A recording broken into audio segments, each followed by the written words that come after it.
Some journeys are not measured by the distance traveled, but by the heartbeat that quickens when tires touch stone, by the mountain wind brushing softly against the skin. Vietnam's mountains and forests do not speak loudly, yet every breeze carries the story of the land. Every steep climb tests our will. Every stream reminds us to slow down and listen.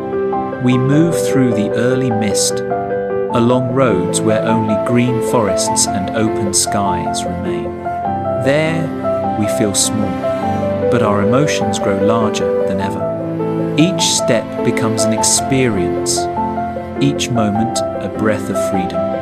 No horns, no noise, only the engine's hum blending with the whisper of the wild. This journey is not just about discovering nature, but about discovering ourselves. And when we leave, the mountains and forests stay behind, in our memories, in our breath, and in the hearts of those who live for freedom.